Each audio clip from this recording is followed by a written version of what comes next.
Welcome back. For the first time in Gallup polling history, President Clinton has eclipsed President Obama in popularity. 61% for Bill, just 52% for Barack Obama. We're back with our political panel to discuss what it means, and does it suggest that Bill Clinton will be a more effective surrogate in the midterms, Stephen, for other Democratic candidates? Well, you know, I think he's seeing a lot of the benefit that former presidents have, that you're not in the rough and tumble of everyday decision-making and the trading that goes on. But I think it's also a smaller version of kind of the President Carter model of being a very involved post-president, that with the Clinton initiative, and then even more so working with President Bush in Haiti, this sort of American idea of heroic leadership and volunteerism and philanthropy, that is something that people are really embracing, both from former presidents and across the culture. But Deneen, here's the problem. You could send out Bill Clinton, but he might have a different pick than Barack Obama. Yeah, well, here's the thing. Bill Clinton is Obama is an ideologue. And so he's pushing his progressive agenda no matter what. He doesn't care what the American people think. Bill Clinton, on the other hand, he's a clear politician. He just wanted to be elected. He liked the power, and he liked the perks. So they have a different approach, Carmen, and that's because maybe Bill Clinton even liked the polls too much. Oh, that's what the people want? That's what I'll give them, even if it leaves my democratic principles behind.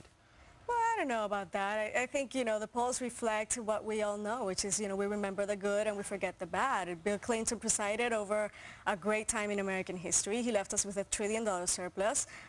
Bush left us with, you know, $1 trillion in the hole. What I really find surprising, though, is that I think Obama's numbers at 52% are really high, considering how bad things are. President Bush's deficits are like the good old days compared to what we got now. Let's take a look at a poll right now that shows maybe a disturbing trend for President Barack Obama. And you talk about favorability ratings. You got President Obama with 52, as we mentioned, Bill Clinton with 61. But in terms of Hillary, look at her. The favorability is 61% for the Secretary of State as opposed to 35% unfavorables. Man, have things changed, Stephen. Well, one of the stunning things for me, looking behind the polling data, is that the percent of Republicans supporting Clinton is about twice as high as the percent of Republicans supporting Obama.